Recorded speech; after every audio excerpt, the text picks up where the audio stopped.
Here's how to make your profile great. Number 1, pick a professional picture. Not just any picture. No, not that one. More like these. Yes, that's the one. Number 2, write a good headline. Just tell us who you are and what you want to do in 120 characters or less.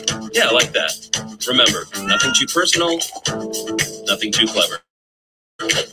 Number 3, tell us about your education. What's your major? What classes did you take? What skills did you develop? C++, art history, Portuguese history, quantum thermodynamics? Yes, put those. Number 4, list your experience. Give us your organizations, your achievements, your honors. President of the International Club? Yes. Volunteered building houses? Yes.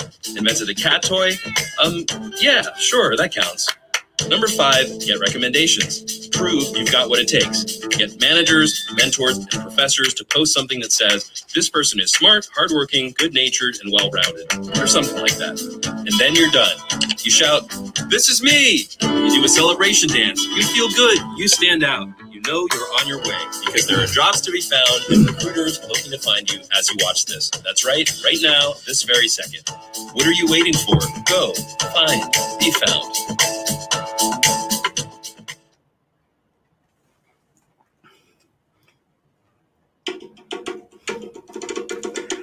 Hello, Africa. Hello, world.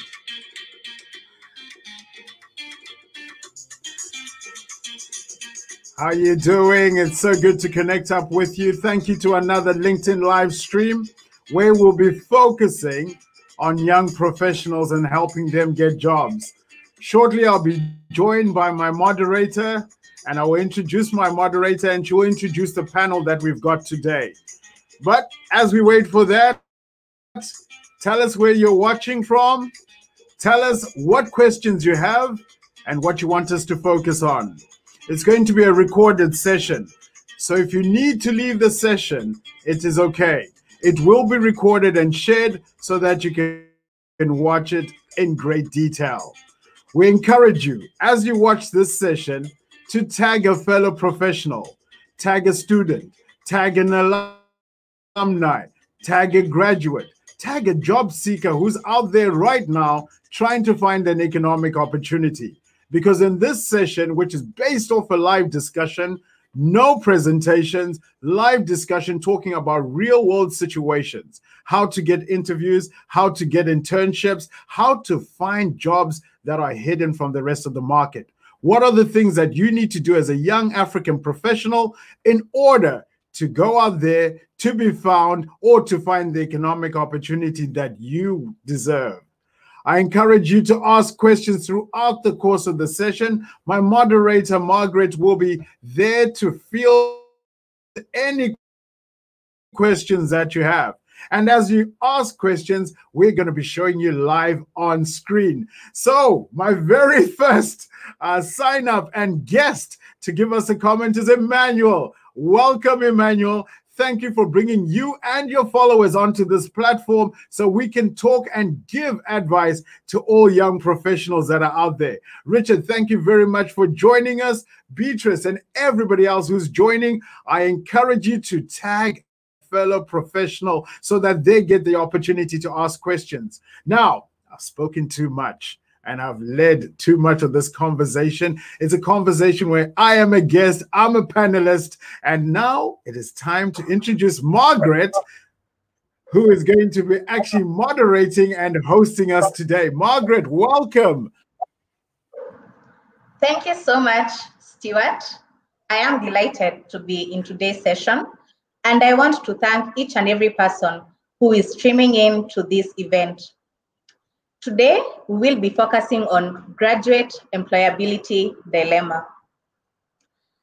The recent report released by the Kenya National Bureau of Statistics shows that the current unemployment rate in Kenya stands at 10.4% compared to 5.2% in March. This for sure is a clear indication that the number has doubled. Those who are currently unemployed also shows that are within the age bracket of 20 to 29 years.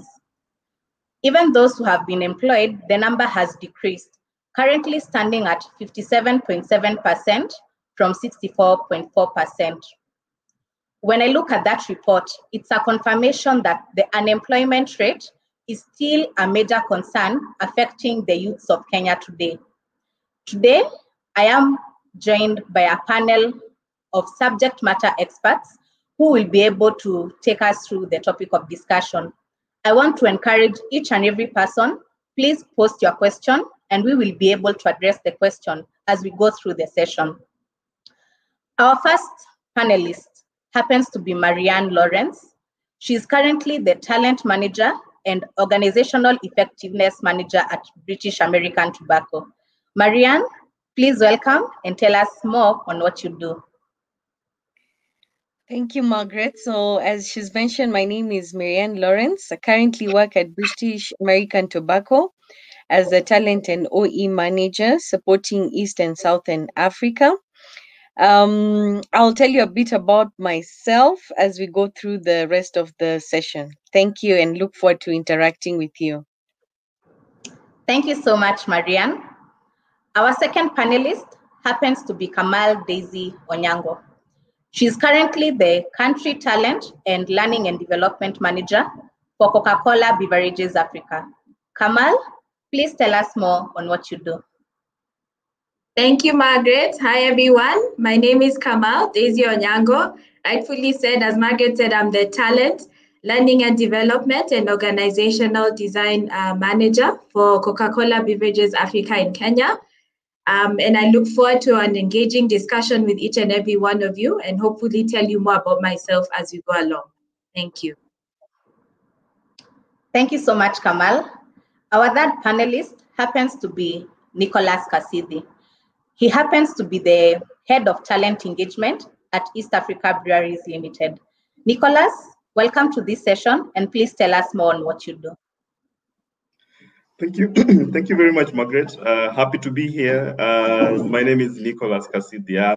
I head talent engagement at East Africa Breweries, which is part of Diageo.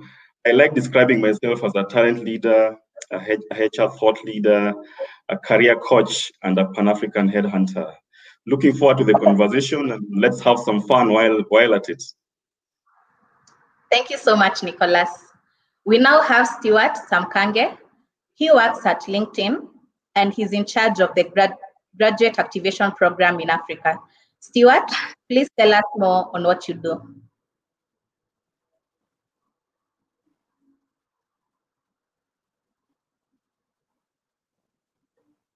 Stuart is on mute.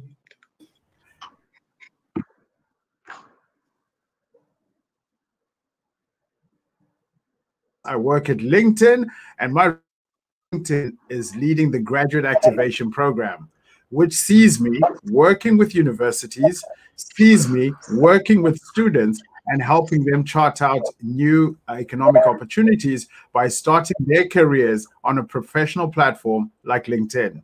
So I cover how people get jobs. I cover how organizations attract and bring those talents into their company.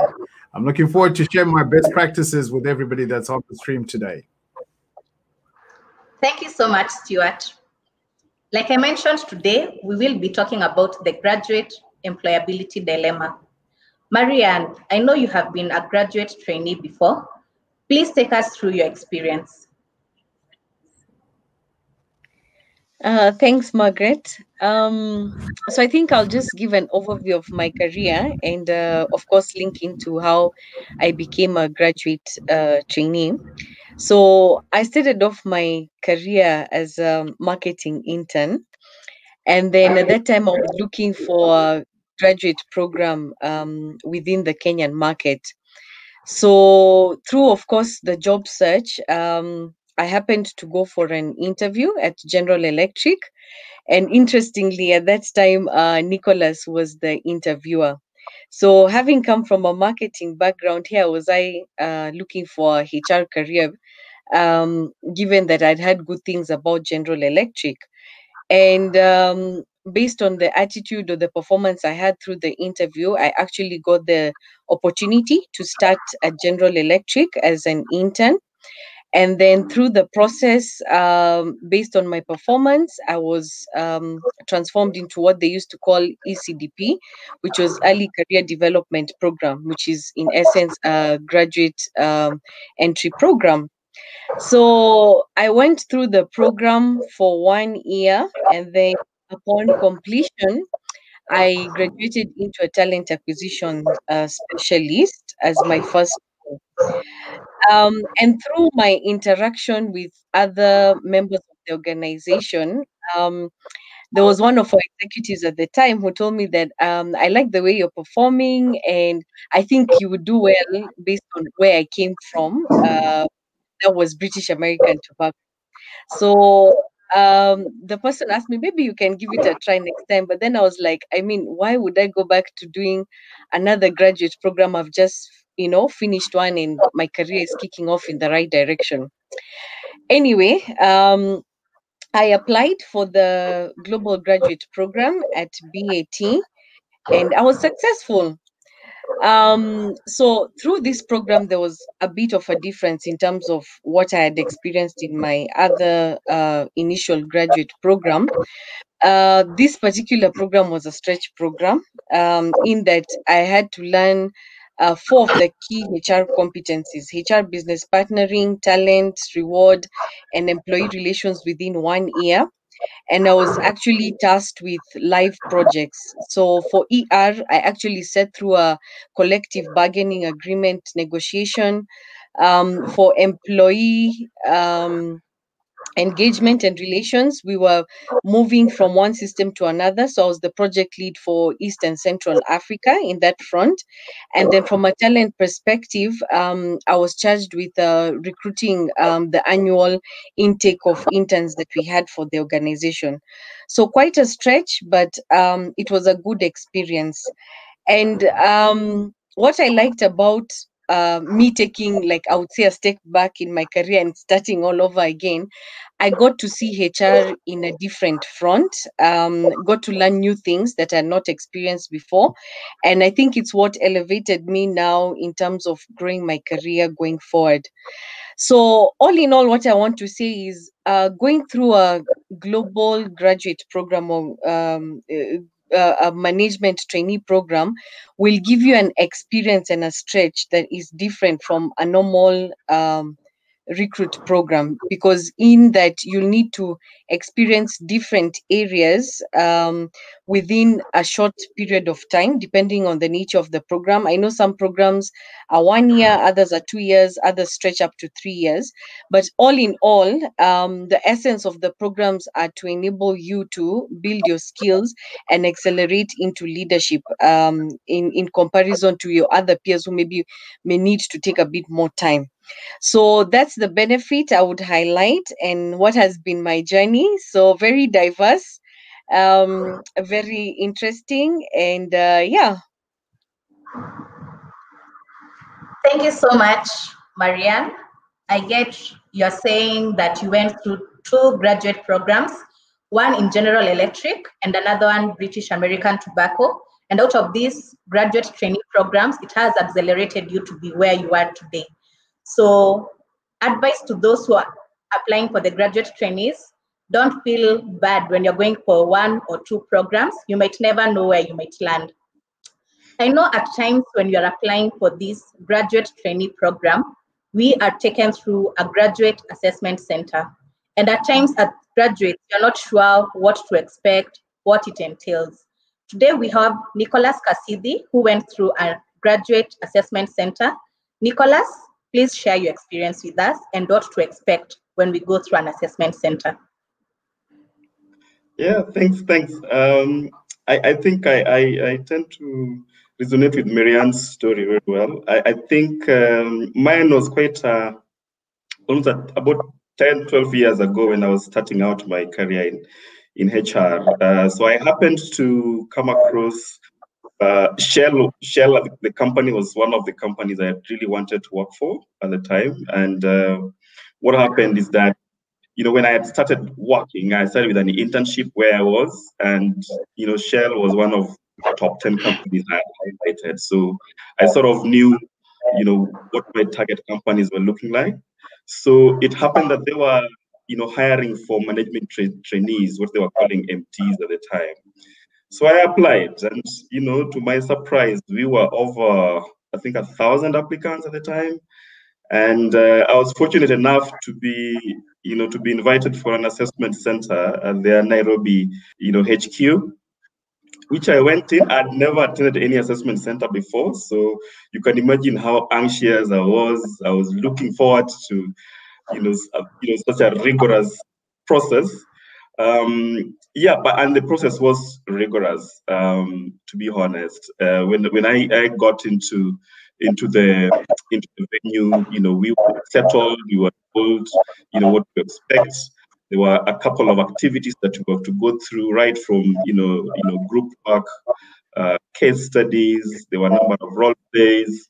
There were also a couple of interviews with the senior leadership team. So you can imagine right from the MD of the company was there, all the top executive team were there, and you can imagine what was going through my mind right at that time. Lots of butterflies. My first assessment center. So we went through. It was a full day assessment center, and to my pleasant surprise, at the end of the assessment center, we were only 2 people standing.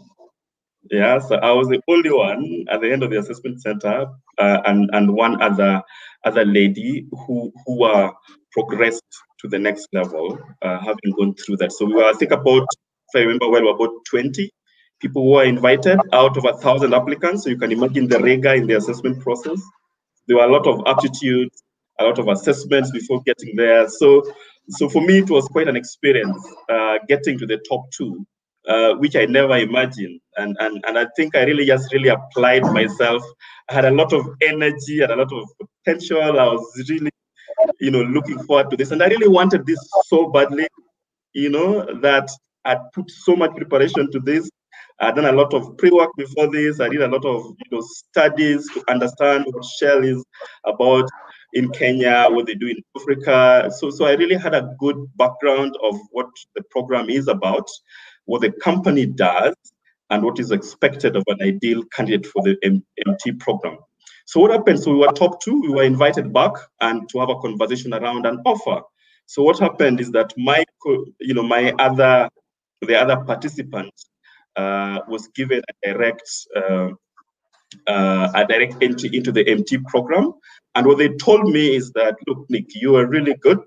What we're going to do is to give you a direct opportunity into a HR. So you're not going to go through the MT program because of what you had showed us during the process. So that's how I got there. But then, unfortunately, I mean, before I got my offer, they froze recruitment, so I didn't get to join Shell at the time when it was really my ideal company. So my other participant got it. And today, I'll tell you for a fact that we kept in touch with her, really just checking on how she was doing during the program. Just imagine, out of 1,000 applicants, only 1 got in. So that for me, it was a real learning of the process. It was a real appreciation of what an MIT program is, what is expected, and what it takes to succeed. So 5 years down the line, the person who got the MP role in Shell is someone then I hired to succeed me at General Electric. Yeah, so a lady called Betty Abayo. So you can imagine how powerful that experience was for me. I didn't get it, but I learned a whole lot. So for me, the confidence after that, even facing interviews, it was 150%. So I really learned a lot how to face interviews, how to negotiate, how to network, and a couple of things, how to sort of just get yourself in an ideal position of being hired. So that really helped me a bit, with my successive interviews. So that was my experience, with my first assessment center. Thank you so much, Nicholas. I gather when you are talking about the assessment center, it entails case study, it entails group discussion, it entails competency-based interview questions. But also what I'm getting from Nicholas is that he took the initiative to research about the company even before he went for the interview. And I think that is something that you can take up as a lesson When we go for interviews, let us take time to understand what does the company do, what is their mission, their vision, just to show interest when you're going for those interviews. We are going now to move on to our next session. And today we are seeing there is an increase of millennials and Generation Z into the workforce. What skills should they develop to keep up with the future of work? Stuart, please share with us your views. What skills should graduates develop to keep up with the future of work?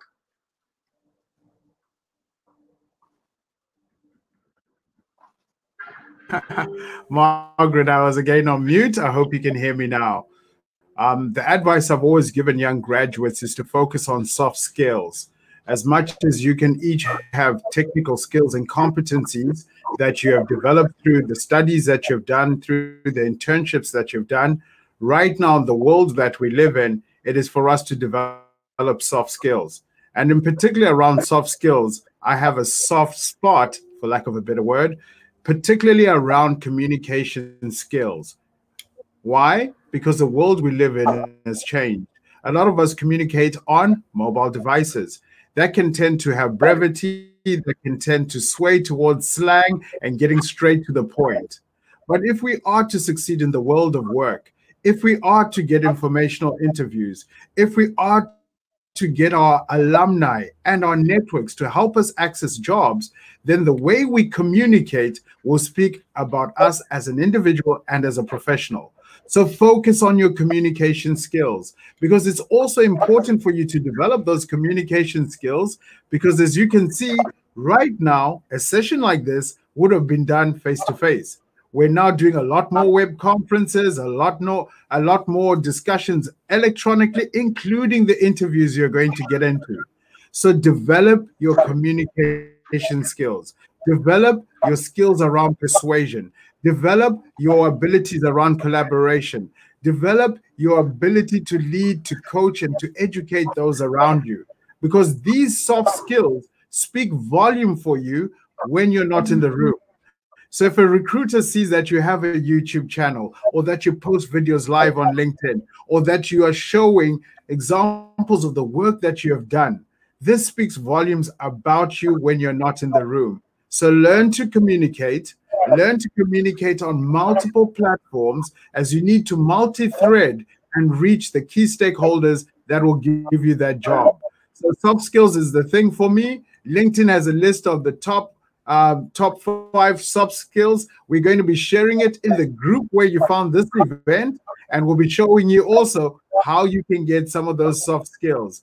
But ultimately, communication. Let's have our manners, and of course, let's communicate with intent to help, not intent to seek or to demand jobs.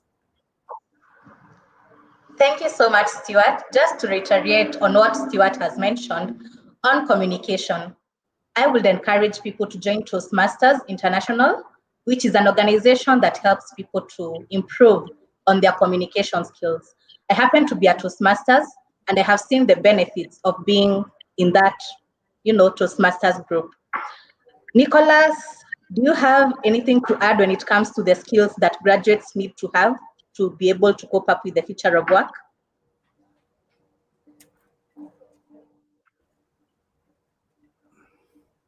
Sorry. So I think I was going to add that it's also good to be very open-minded to possibilities, because sometimes you go through college on a single course expecting that you get an opportunity in that area. But since the world has really changed quite a bit in terms of the possibilities, the opportunities that we're seeing today, I would urge graduates to really remain open-minded and just try discovering new areas that they're really good at. Really just get to understand and know yourself, and be able to adapt to new to changing situations. Be curious, also find out what's happening in the world of work, or in the future world of work. What are some of the current relevant skills? We are seeing a lot of movement around digital technology, There's a lot of online and remote works currently. We've just seen and has moved their full-time employees, developers, into gig workers. So you're seeing a lot of things changing, in terms of the future of work and how to really adapt and remain relevant. So be really curious. Try and tag yourself along into LinkedIn and understand what's happening, what's current. But communication is key. I think the other thing we are going to talk about, Margaret, around networking. They say your network is your net worth. So how strong and how compelling is your network, and how viable is that network in terms of helping you land the ideal opportunity, whether that's a job or whether that is a business you want to start, whether that just helps you open up doors for you with the right audience. So I think remain very, very open-minded and really just what Stewart has mentioned. Your communication definitely plays a bigger role as well. Thank you so much, Nicholas. I admire the fact that you are saying, let us be curious to learn. And it reminds me that we need to be lifelong students. Kamal, I know you are in the space of learning and development. And I know LinkedIn has a space for learning. Please share your experience on how we can use LinkedIn for learning. All right, thanks, Margaret. Rightfully said, I love LinkedIn Learning, and I think it's a great platform that every, our graduates out there, and even us in the professional field, need to learn to use to reinvent ourselves constantly. One of the quotes that I love and that I got from one of our female directors in the organization is, courage is allowing yourself to be a beginner over and over again. We need to learn to reinvent ourselves constantly because the world around us is changing every other day. And LinkedIn Learning will allow us to do that. LinkedIn Learning has courses, thousands and thousands of courses across very many disciplines. For example, it will have technical, courses around HR, marketing, finance. For myself in HR, we need to learn to be able to read numbers. So I do log into LinkedIn once a day, just to check what are those courses in finance that I can learn. Because as we graduate and as we move along in our careers, we need to reinvent ourselves constantly and seek for relevant skills that will help us in our careers today. They have great courses around soft skills. Stewart had mentioned and rightfully said communication skills. And there are so many courses that graduates and those of us in the professional skills can learn from LinkedIn Learning. They have courses on change management, agile leadership, negotiation skills. They also have relevant courses that would be used for job seekers today. So they're interesting courses around interviewing tips, how to write a great resume, how to build your personal brand. So I always say take 20 minutes in a day, even if it's 30 minutes, log into LinkedIn Learning, get access to it, and allocate some time in your schedule to just learn and reinvent and learn new skills and competencies that would help you in the job market today. I think one of the great features I also like is that it has a course completion badge. Now, once you complete a course, you can add it to your profile. And when you add it to your profile, it gets, recruiters and potential employers out there can see the courses that you've been able to complete and if they're relevant to the job market. So it gives you points and it scores for you to become, a talent that many organizations would want to seek. So LinkedIn Learning for me is a plus if you're looking to reinvent yourself as a potential employee for any of the organizations. Thank you so much, Kamal. There is a question from Dominic Madeka from Kenya. Thank you so much for your question. He says, it has been judged that graduates do not come out of their universities with the desired skills to take up on entry-level jobs at the workplace.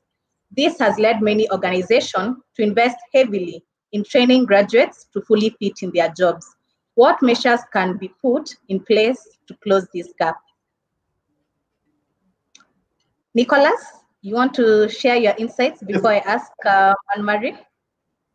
Yes, so so you're very right, Dominic. I think that is a big issue for many employers in Kenya, and I think across the world.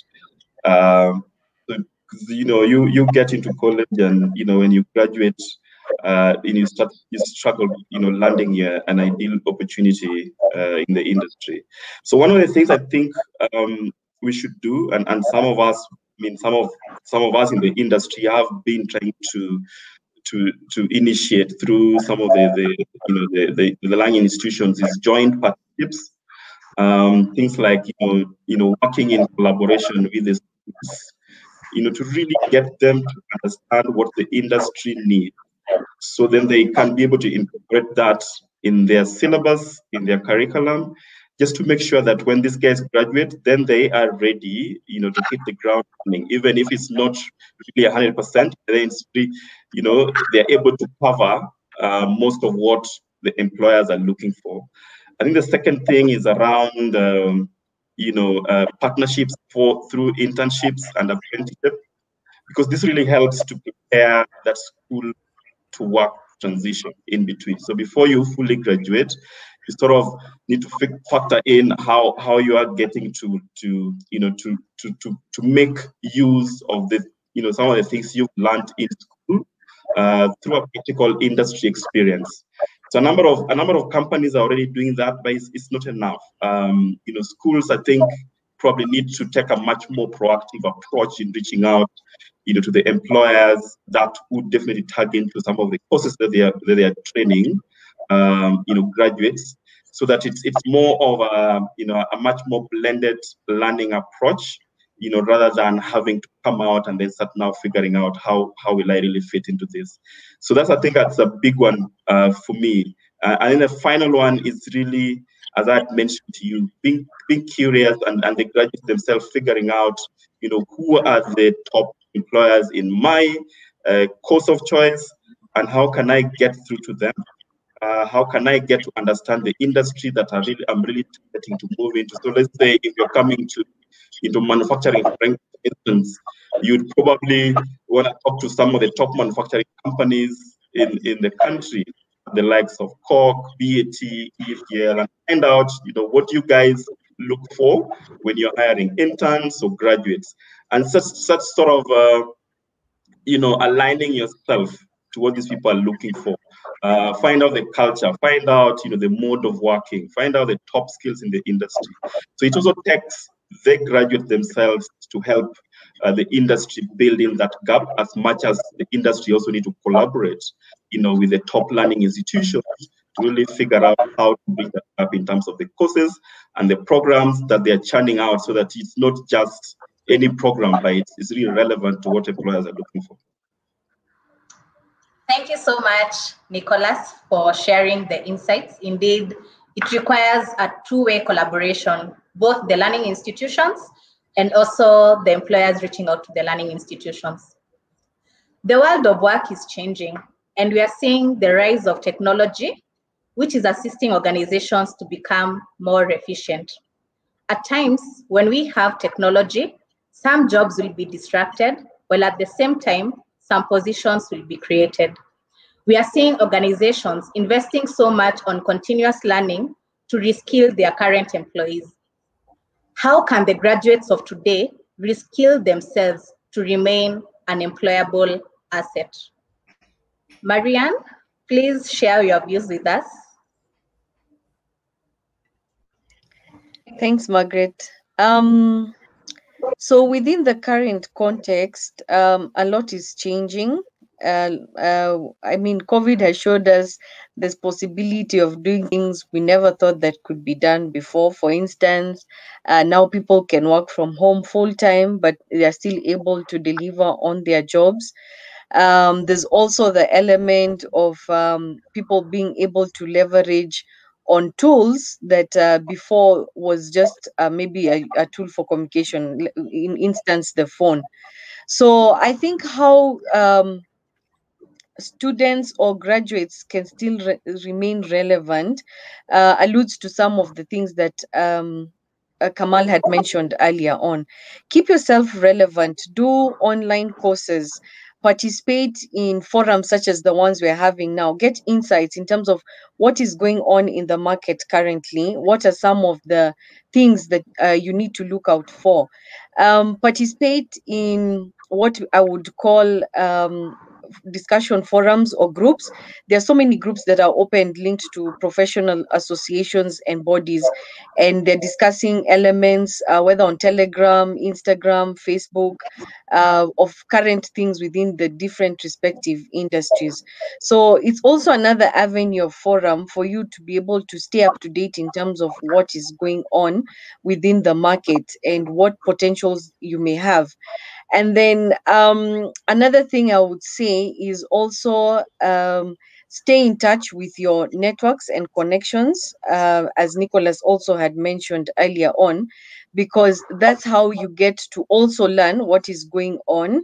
And also you get opportunities that come across based on some of these networks that you have. Point in case, I'll give an example. Now within COVID period, because of the rotational work circumstance that we've had to adopt to observe social distancing, it has presented an opportunity for temporary workers to be able to take on some of the roles that need to continue production within our factory setup. So we have had to, of course, go out there and look for people who would be able to bridge this gap. And actually, the people we got are some of the apprentices that we had from the previous batches of apprentices that we took last year. And on top of that, some of those apprentices were able to recommend or refer some of their friends who successfully went through the interview process. So you can still upskill yourself, but also still as well remain relevant for the work market through the networks and the learnings that you connect with, both face-to-face or virtually within this period of time. Yeah. Margaret, I'm not even going to wait for you to ask me. I've been sitting here agreeing with Nicholas, agreeing with Marianne, and just waiting to say, guys, do work. If there's anything I would say to you as a student, do work. What does that mean? That means if you're hunting for a job right now, if you're transitioning into a new career, you need to demonstrate your credibility by doing work. Doing work means with the limited resources that you have, and most of us have a device, right? So that's your first entry point. As long as you've got a device, show how you're doing the work that you're doing. Show us examples of the materials that you've worked on. Show us happy customers. Tell your professional story by bringing images to life and showing examples of what you've done. So do work. That's what's going to help you stand out, because when you enter into that interview process, and remember, when it's an interview process, the statistics are showing that for every single job, there's 250 candidates that can get that job. And out of the 250 candidates, the hiring manager and the recruiter are looking to reduce that to just 6 people to interview.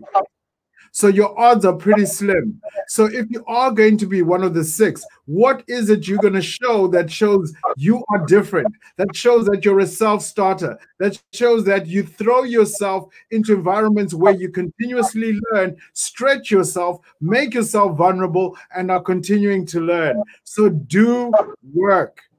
That's my point on that one. I couldn't wait. I couldn't resist. So back to you, Margaret. Thank you so much, Stuart. Thank you so much.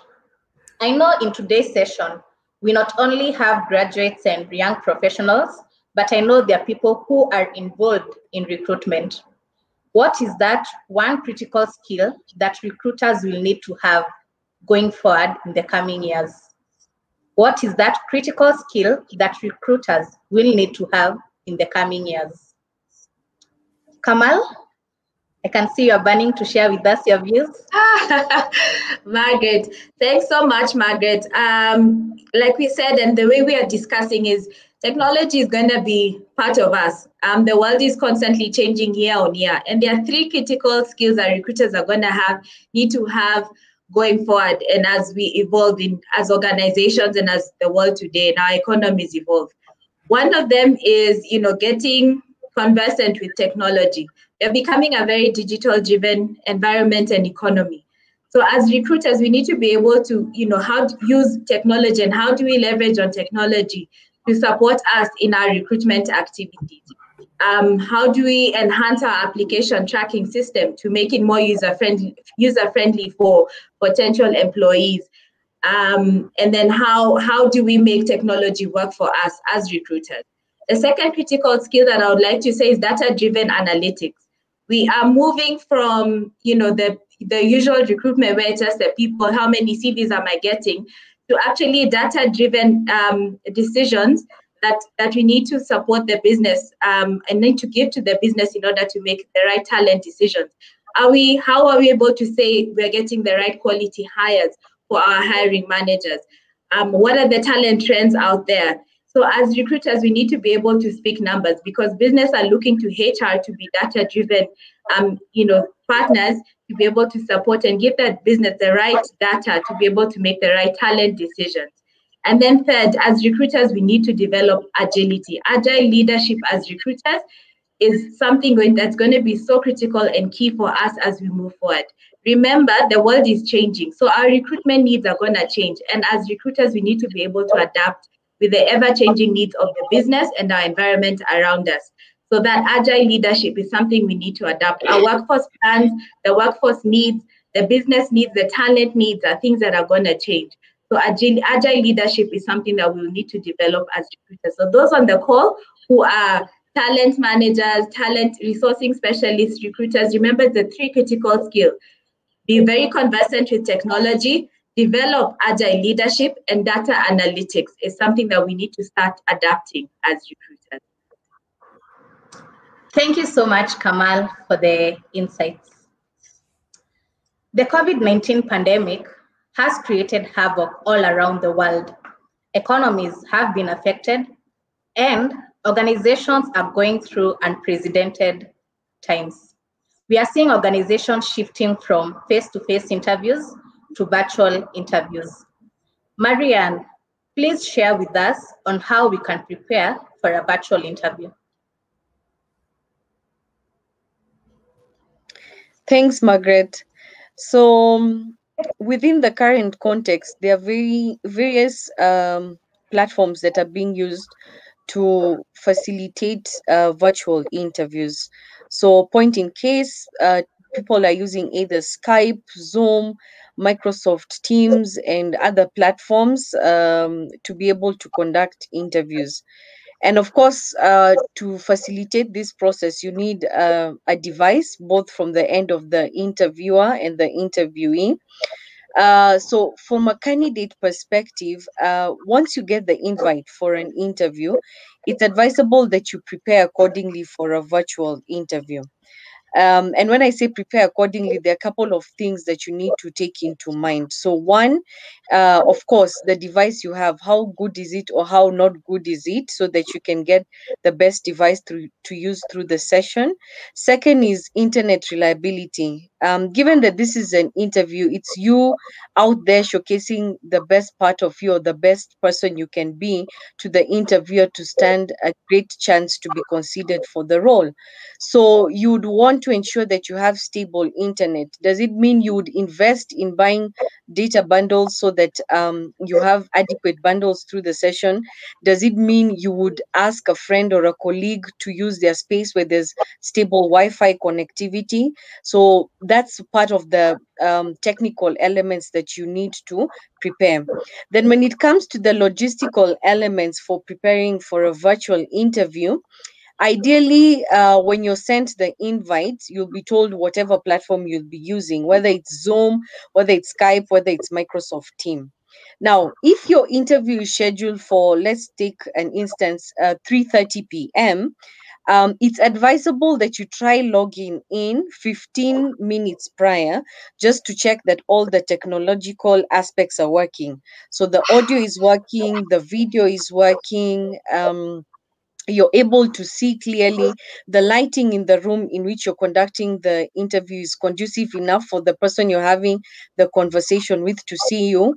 There are no background noises, ideally, if you can.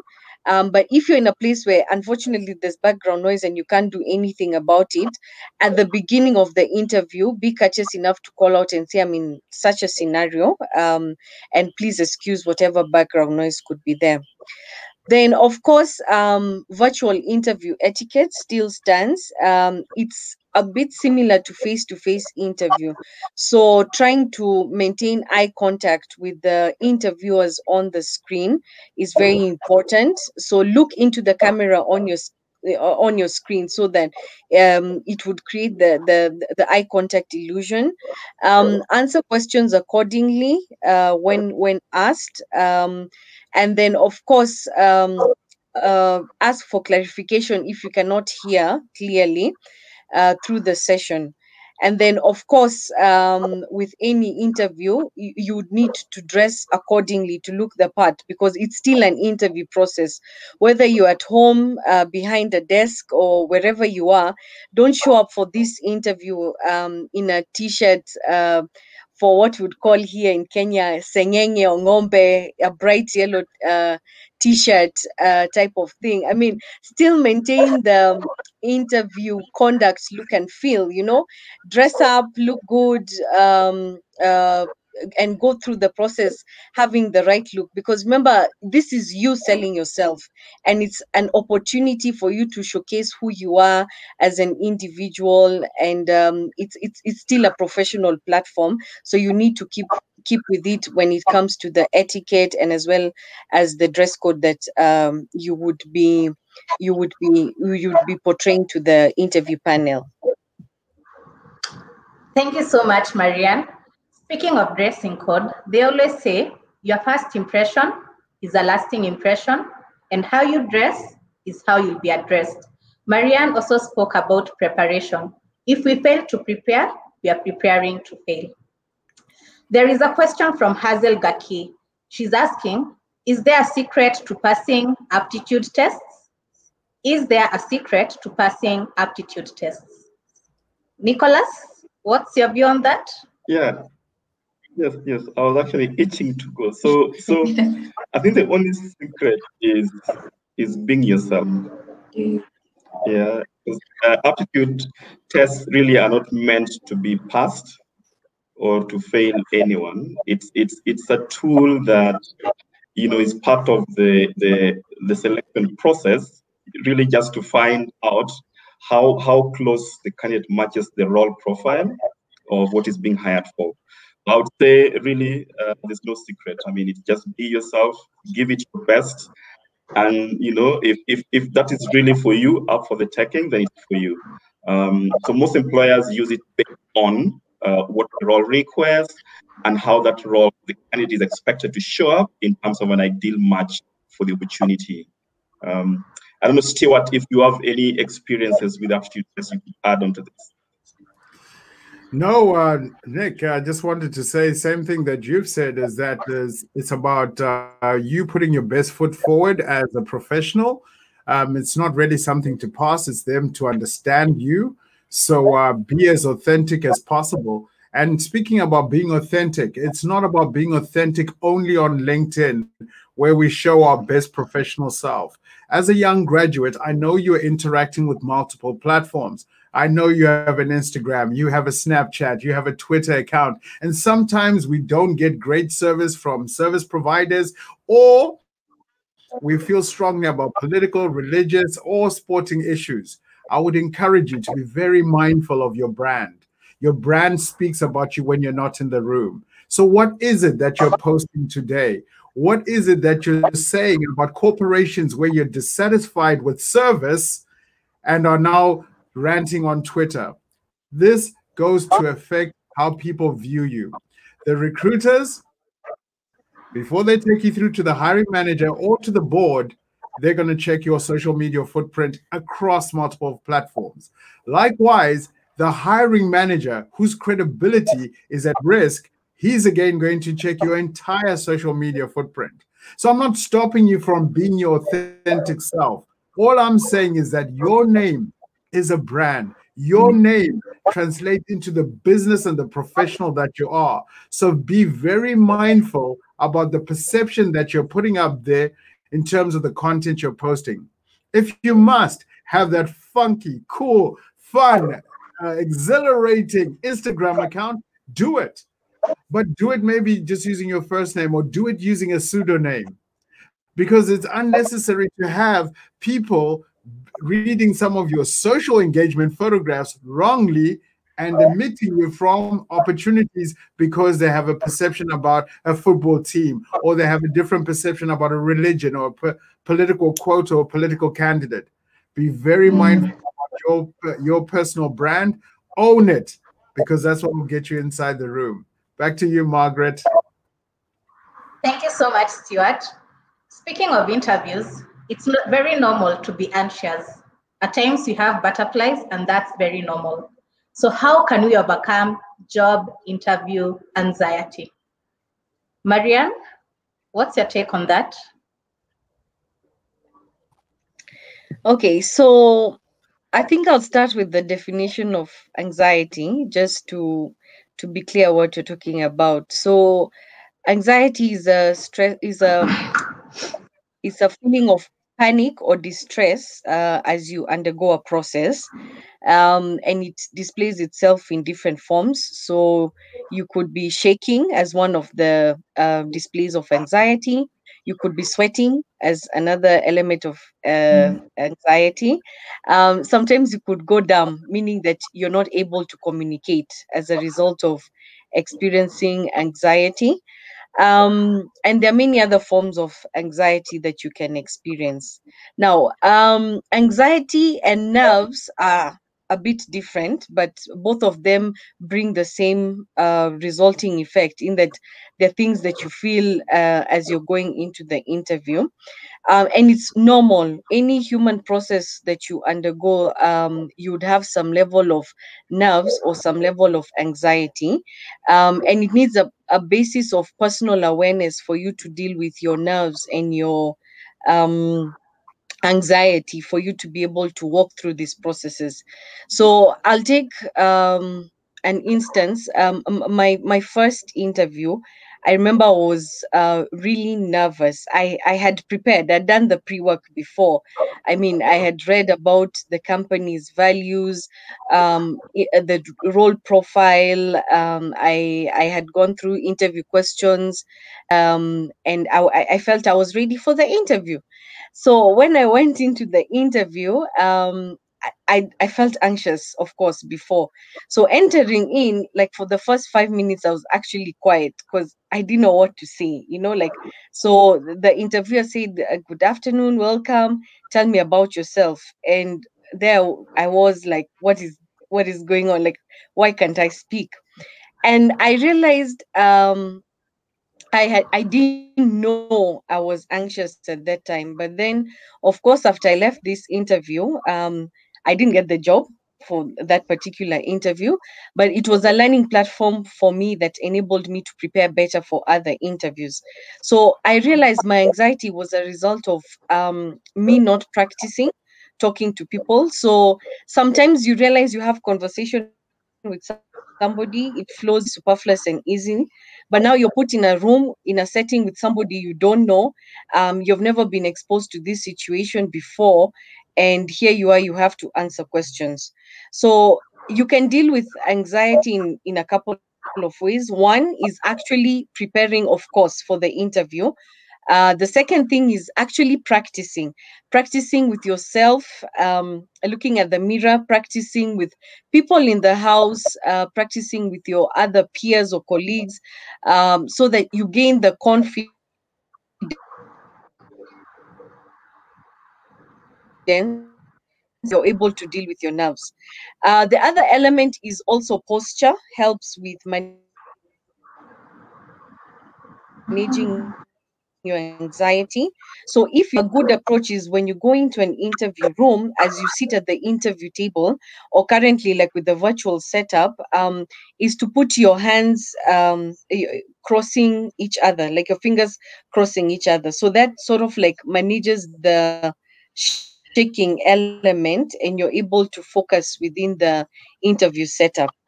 Another way of dealing with anxiety or nerves, especially when it comes to things like perspiration, is ensure you drink water, and always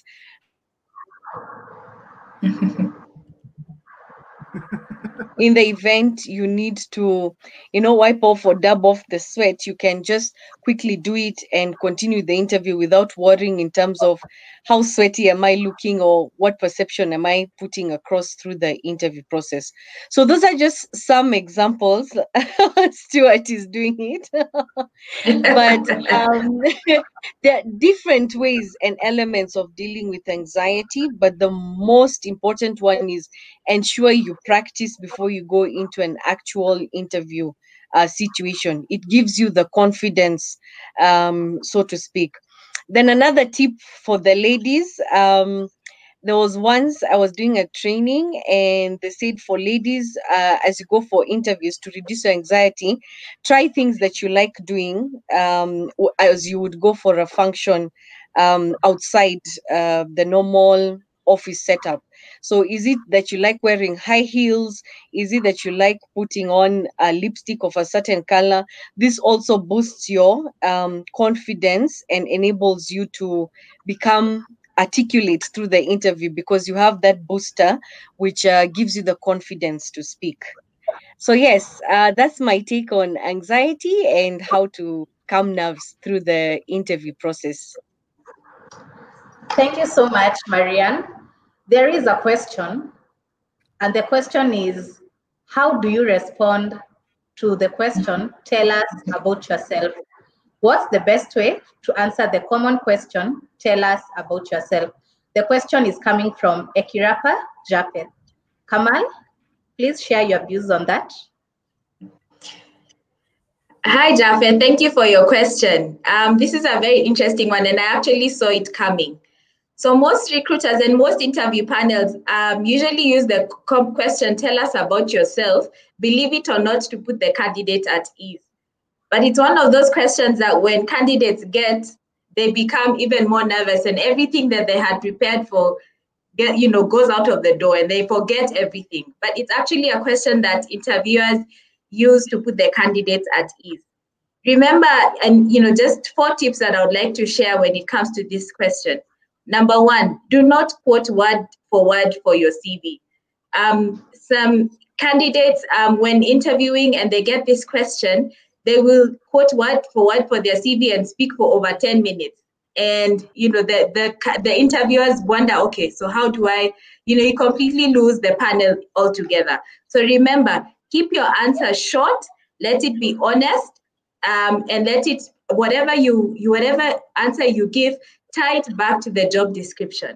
So remember, tell us about yourself. Highlight your key educational qualification, the relevant skills that you have, and why I say tie it back to the job description. It's very important to ask the panelists or the person who invites you to the recruitment if you can have access to the job description.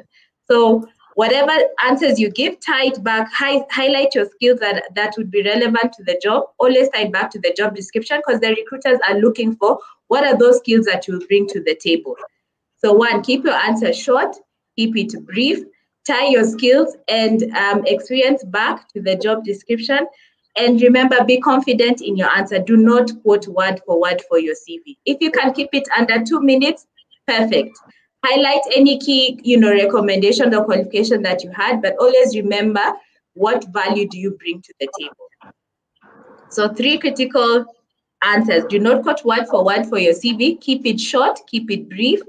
Highlight skills that would be relevant to the job if you would have prepared well using the job description. And what value do you bring to the table? I think one of the selling points that I've always had in my career for this question, and even if it gets you nervous, think of yourself as a consultant.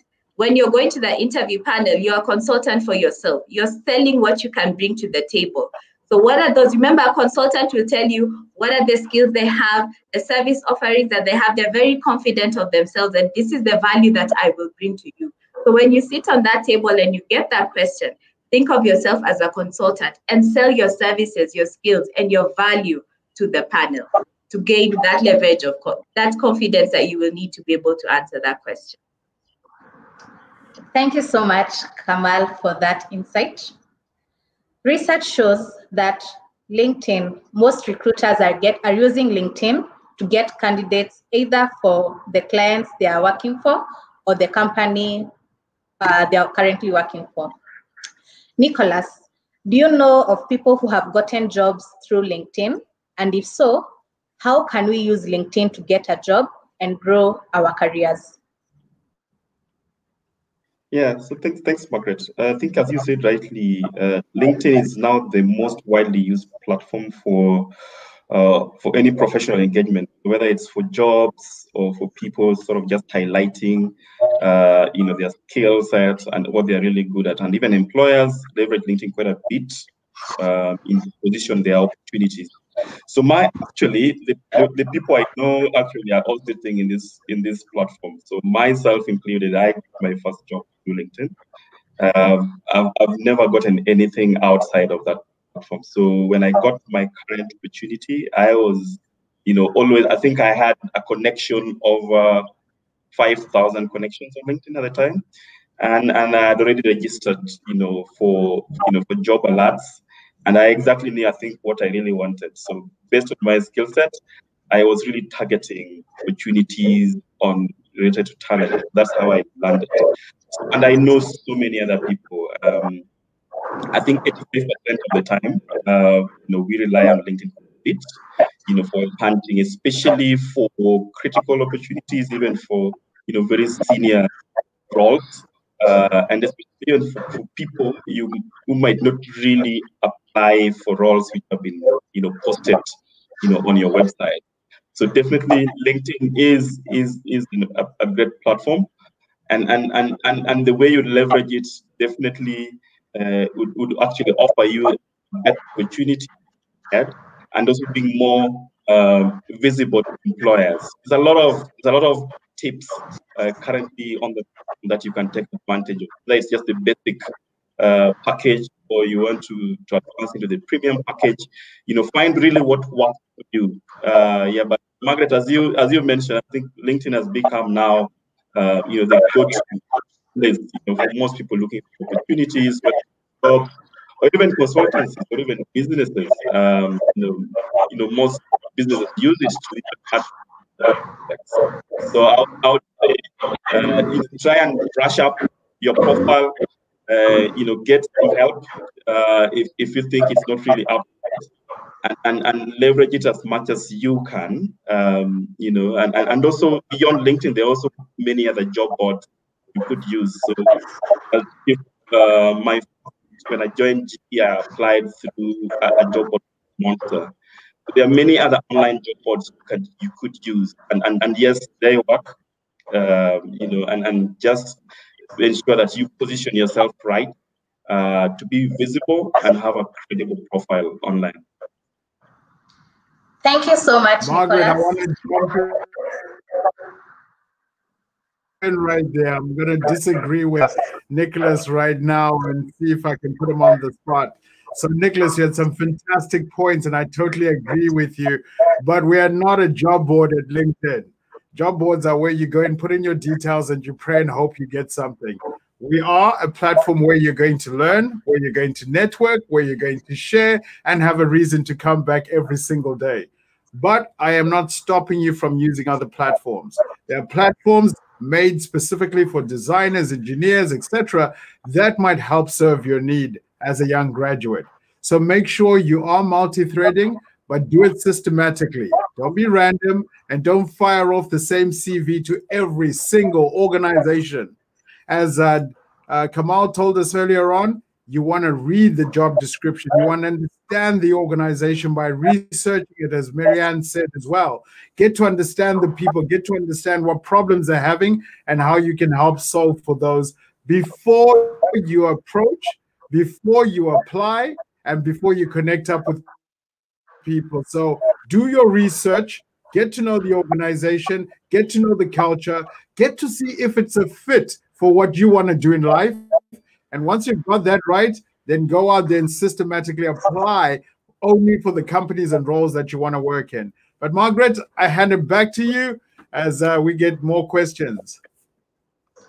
Thank you so much, Stuart and Nicholas, for the insights. There is a question from Sami Lugado. He asks, how can fresh graduates grow their brand as they seek job opportunities in a crowded and competitive environment? How can fresh graduates grow their brand as they seek job opportunities in a crowded and competitive environment. Stuart, you want to share some insights on personal branding for graduates? Yeah, I love that question. Thank you very much, Sammy, for asking. It is a growing platform as from a LinkedIn perspective. Well over 700 million professionals have gone out and created a presence on LinkedIn. You can imagine when we zoom in now into just Africa, or we zoom into the geography where you're operating from. A fresh graduate, and you're looking to stand out. Here's a couple of things that you can do. Number one, network with the people you know. So your mom, her best friend, the lawyer, the uncle who's into engineering.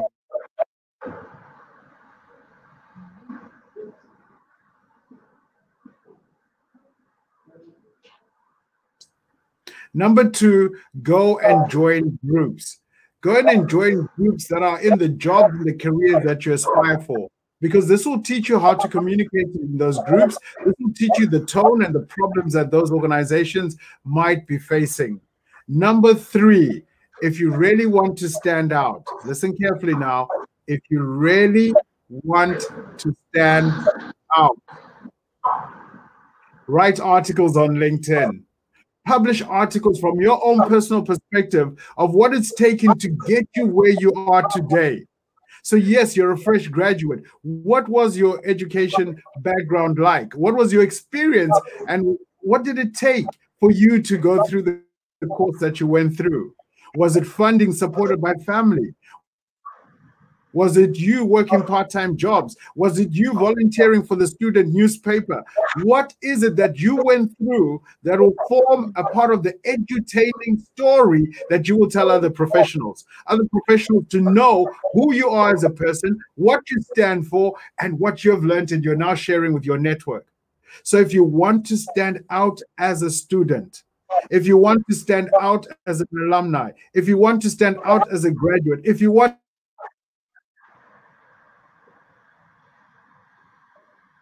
tell your story. Nobody else knows your story from the perspective that you do. Tell the story of the challenges you've seen, how you've resolved them. Tell the authentic story of the things you've learned and the mistakes you've made. Tell the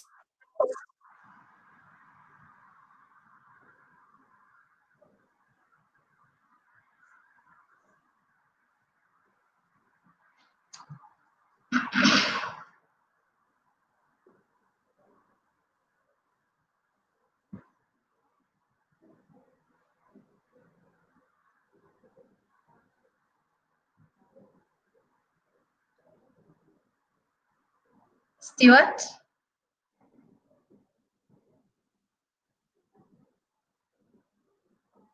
Okay.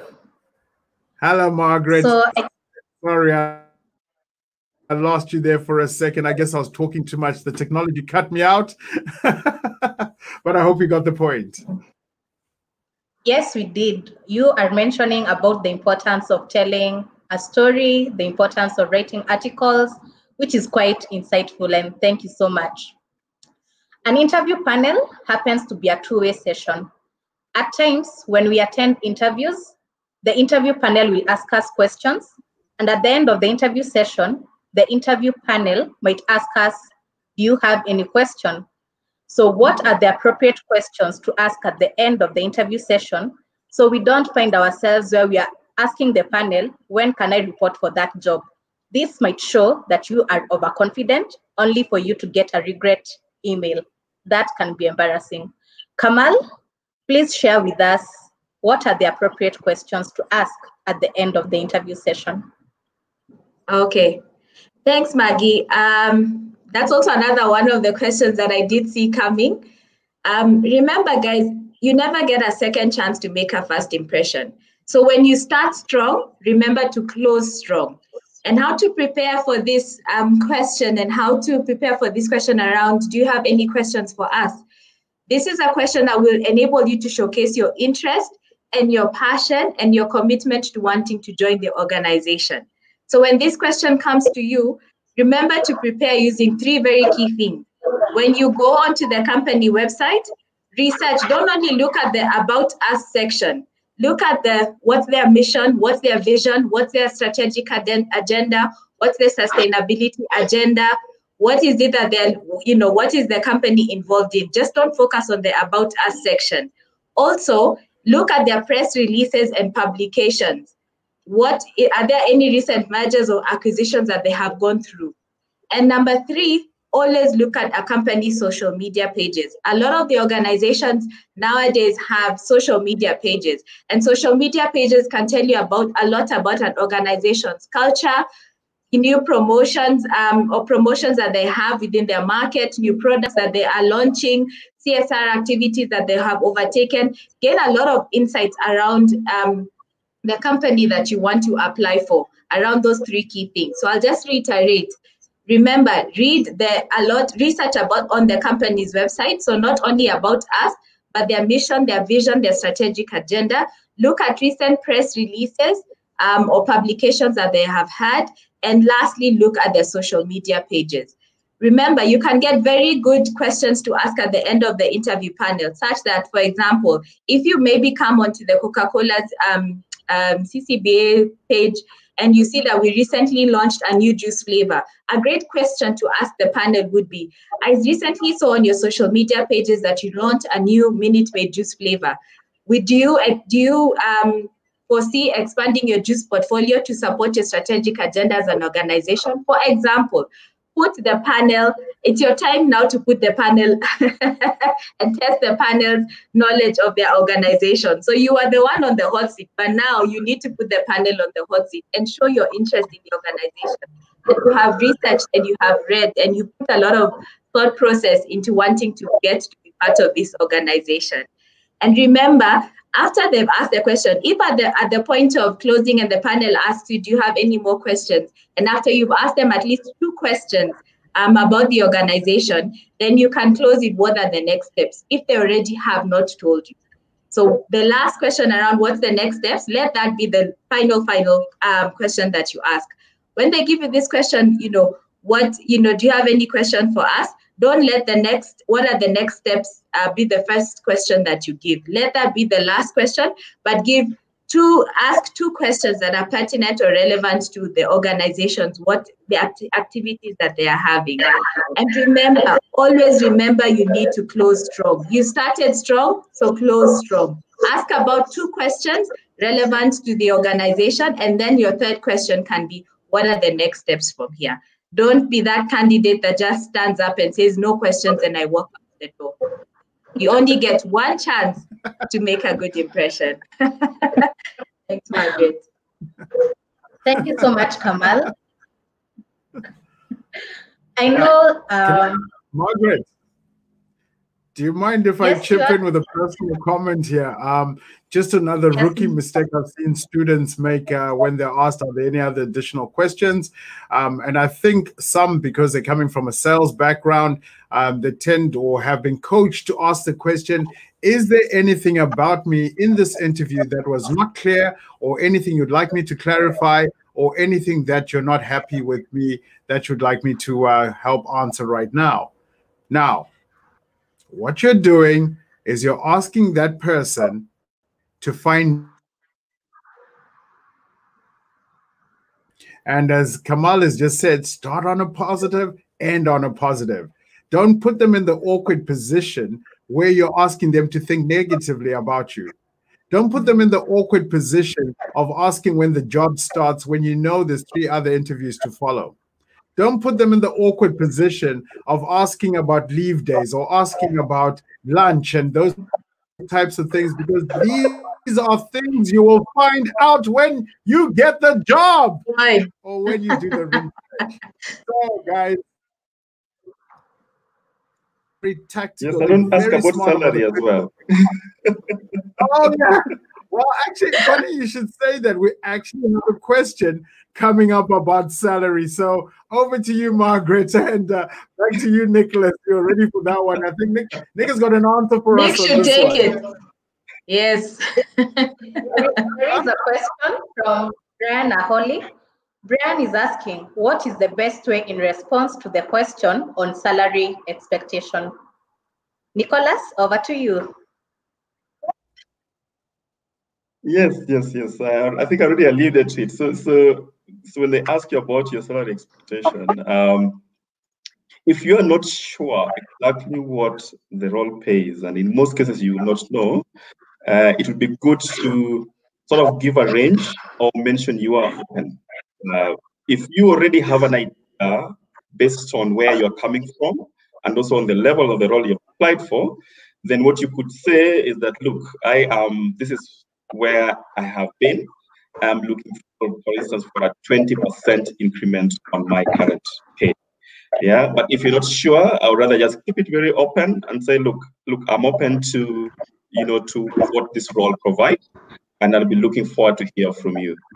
Yeah, but never give a very specific or particular figure, because then you might be selling yourself too high or selling yourself short. Thank you so much, Nicholas, for the insights. I would like to close the session by sharing just a few tips that have worked for me in my career based on the organizations that I've gotten an opportunity to work for. And I always say, when somebody asks you or gives you an opportunity and you don't know how to do it, just like Richard Branson says, take it up and learn how to do it later. So at times you may not be confident to do that role, but take it up and learn later. Secondly, form strategic networks. Look for the organizations that you inspire to work for, and look for people who can give you, opportunities when they arise. So ensure that you're forming strategic networks. And lastly, just like Stuart mentioned, ensure that you are working on your soft skills. So if it's, for example, leadership skills, you can join maybe if it's Rotary or other clubs where you can take up leadership opportunities. It will be even Toastmasters, where you can enhance your communication skills. So I would like to thank each and every person who created time to join today's session, and I hope you found the session being insightful. For anyone who has other additional questions, please feel free to send a connection to our panelists, and I'm sure they'll be able to respond to your questions. Over to you, Stuart Samkange. Well, thank you very much. But before I wrap out, I think we've got just a couple more questions, guys. We said we we're going to make this a long stream. It was running for 2 hours. The reason why we did this is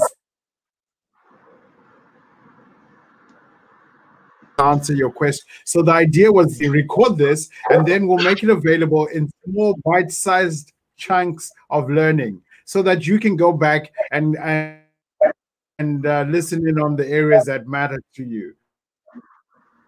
To go, I'd like to hand over to the panel in terms of some of the questions that I'm seeing coming through our feed. So Margaret, I think you've passed the mic back to me. There's a question here from Brian Thomas who says, are there any opportunities to better yourself that will give one the edge so that you become valuable apart from the degree? And Brian, thank you very much for this question. My take on that one before I hand over.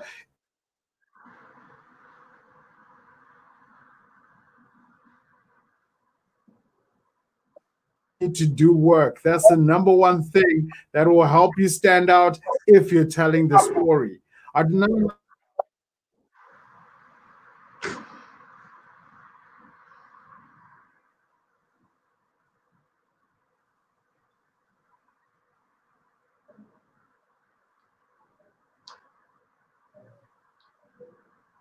Stuart?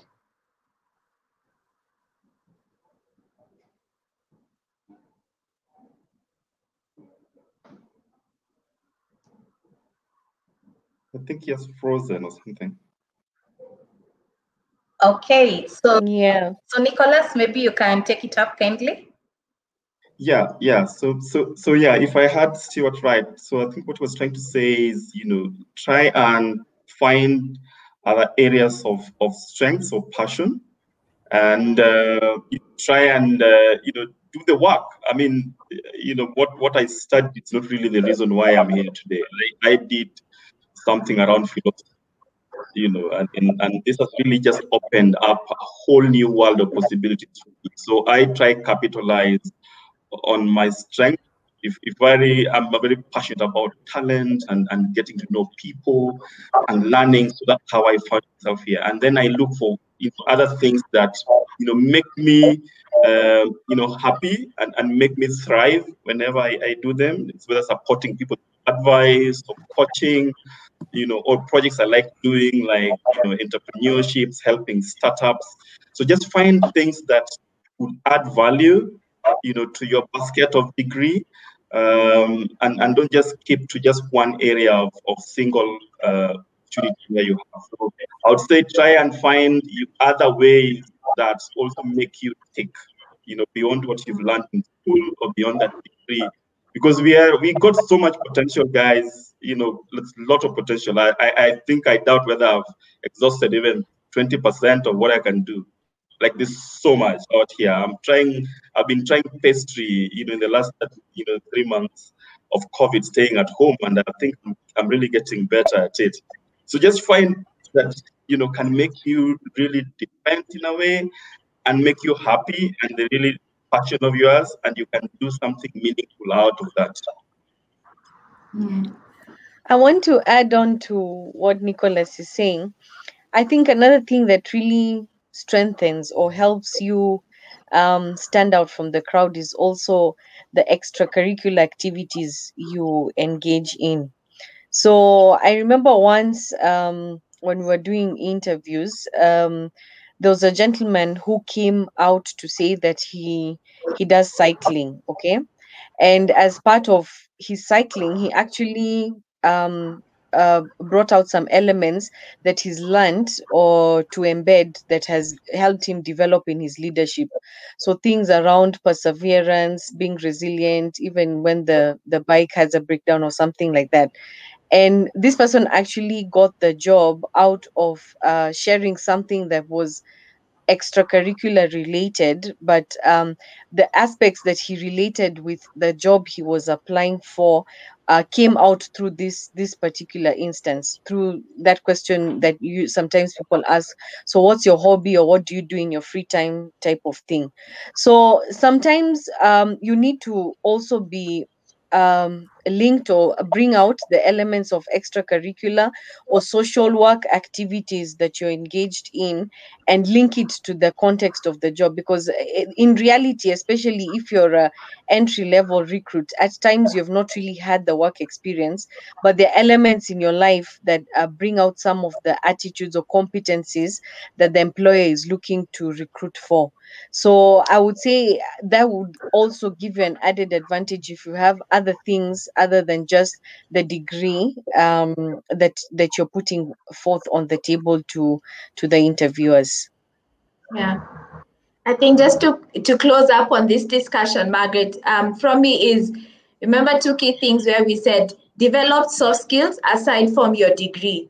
When at the beginning you'd asked me around what I can do around LinkedIn Learning, it's a great platform to look at how can I leverage on my soft skills. So those soft skills include negotiation skills, change management, how to be an agile leader, how to be an effective communicator. This is the best time to learn. When you are in and out of jobs or looking for jobs, this is the best time to take 20 or 30 minutes in your day to learn a new course. And now that it is all digital, you can access it on your phone, on your tablet, wherever you may be, just to gain knowledge on some of the soft skills that are offered on LinkedIn Learning. Remember also, and to what Marianne said on the additional activities or co-curricular activities, great ones are like Toastmasters and Rotaract Clark, which I've seen people are using some of these platforms to be able to really improve on their communication and leadership skills. And I have seen it work wonders, not only for internal employees here applying for opportunities, but also for potential employees joining, just because of some of the skills that they gained being part of these clubs. So there's a lot that we can all do. There's a lot that we can all do, but what's important is to tell the story and to tell it from a professional perspective. LinkedIn is your professional brand. But like I said earlier, it doesn't stop us from managing our other brand identities as professionally as we manage our own LinkedIn profiles. So be consistent about sharing your story. Share things that will educate people, share things that will excite people, share things that will empower somebody else. Don't share purely for the sake of wanting to receive. It's a time to give.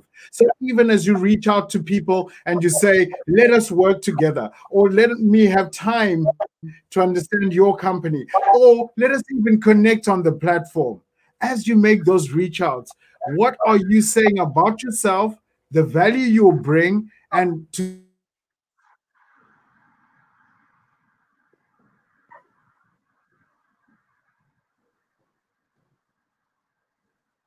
you are a story. Make sure that it's consistent. Make sure you're telling your best professional story and use images. You're young. You know how to use this technology. So use videos, add subtitles. These are the things that will help you stand out. The CVs, I think I saw earlier on, someone asked about a CV and what is the best format. My answer around that is that your digital profile and your digital representation should far exceed what you can put on your CV. Your CV is a document where they can see your educational details. But your LinkedIn profile is to show the strength of your network, the things you share with your network, the things you're passionate about. And guess what? It's not even static. You have the opportunity to continue to evolve it. You have the opportunity to add images, to add videos, so that those who do not speak your language can find you.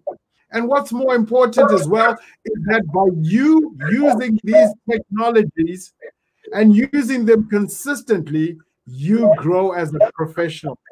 You learn every day. You have the opportunity to continuously learn, to be a student or to be a teacher every day. Let's get the right mindset because it's time for us to shine. I was just going to close out by asking Margaret if there's anything else you'd like to say to those who joined us, and of course to thank those who joined us. Check, of course, with Marianne. Check, of course, with Kamal, and of course end up with Nick, who's in the celebration industry, who's going to give us maybe a toast on this particular platform. Let me start with you, Margaret. You're on the spot as we close out. What is your parting shot for graduates? What's your parting shot for recruiters? What is the message that one should take and go out there and teach someone else about? Over to you, Margaret. Thank you so much, Stuart. For me, my parting shot for the young professionals, graduates, and everyone who is watching us during this COVID-19 pandemic, I know we are staying in-house, but let us see how we can be able to acquire a new skill. What will you remember 2024? Just acquire not so many skills, but that one skill that you reflect back. It could be a skill where it could be communication skills by joining Toastmasters, leadership skills, just one skill to look back. For recruiters, let's ensure that we give feedback to candidates. It could be one-on-one so that they can also be improve as they go for other opportunities. Thank you so much, and over to you, Stuart.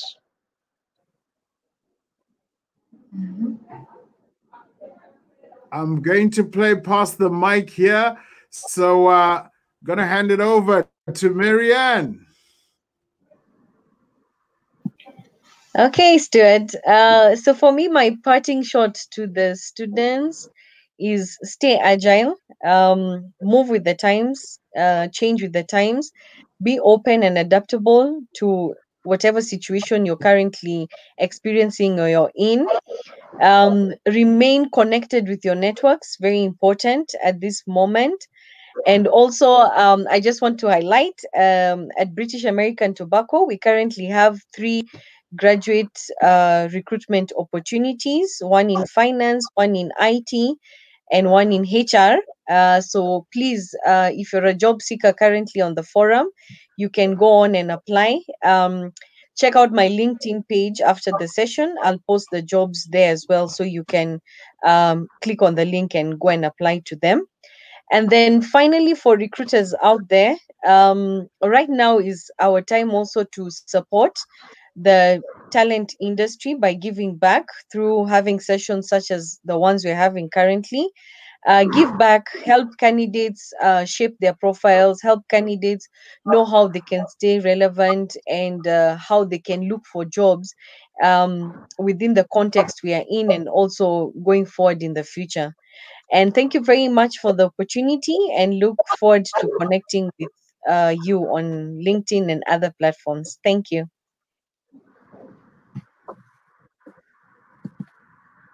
Thank you very much. Kamal, over to you. Thanks for this session, Stuart. I've really learned a lot, and thank you to everyone who joined and for the questions that you posed to the panel. I think my parting shot will really be for the graduates, and it's a quote that I stood by even from when I was starting my career. Always remember to start where you are. Use what you have and do what you can. Building a career takes time and it takes a lot of hard work, but enjoy the journey.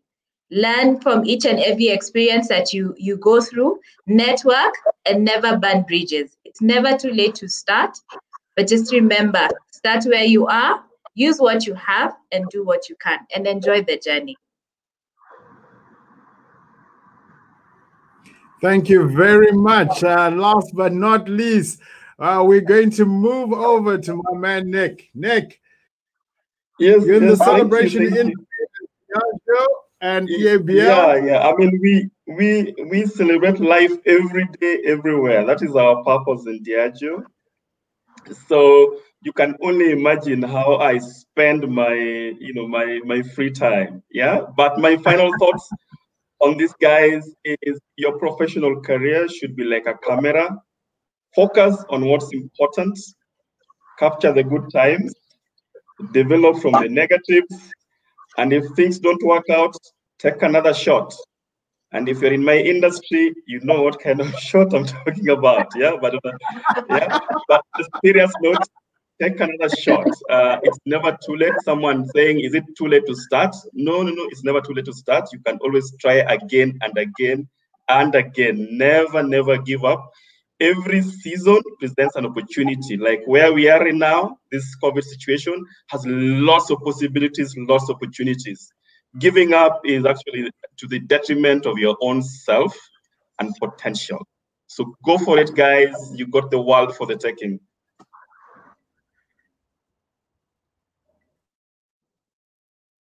Thank you very much, Nick. Thank you very much for ending it on that tip, which had a bit of humor and, of course, a lot of encouragement for the young people that joined us.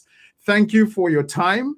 Thank you for, of course, asking the questions that you asked, because from those questions, we've also learned about what you care about. There'll be more sessions like this, which will be aimed at empowering our young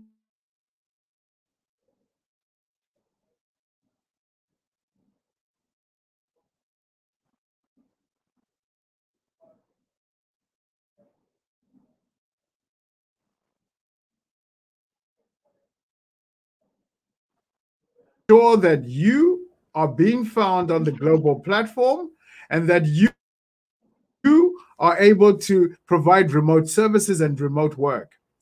As we end out this video, and as we started this video, I have a small video for you to watch, a video that will help you just get some key takeaways of what you can do on the LinkedIn platform in order to start your journey as a professional. As I said, from the beginning of the session, this will be a recorded session. So be sure to look out for the link so that you can watch it at your pace and you can share it with somebody else. Each one, teach one. Thank you very much for joining us. It's time to shine as an individual. Go out there and claim your part in the world as the world gives you opportunities. With that, let's close out the session. Number one, pick a professional picture. Not just any picture.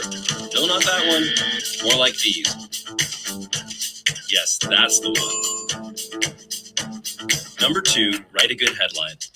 Just tell us who you are and what you want to do in 120 characters or less. Yeah, like that.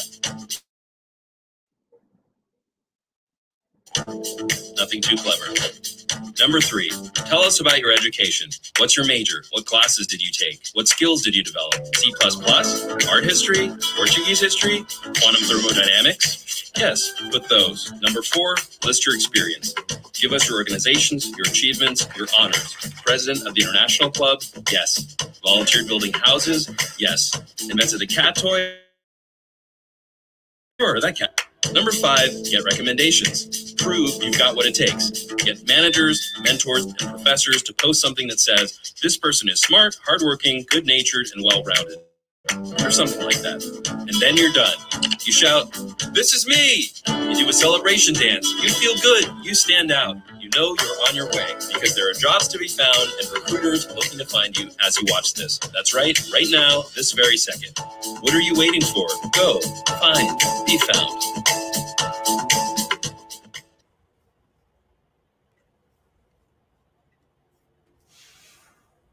If you're watching this, chances are good you want to get a job. You want to go from student to rising star, and you want to avoid eating the same meal over and over and over again. Good news, you're in the right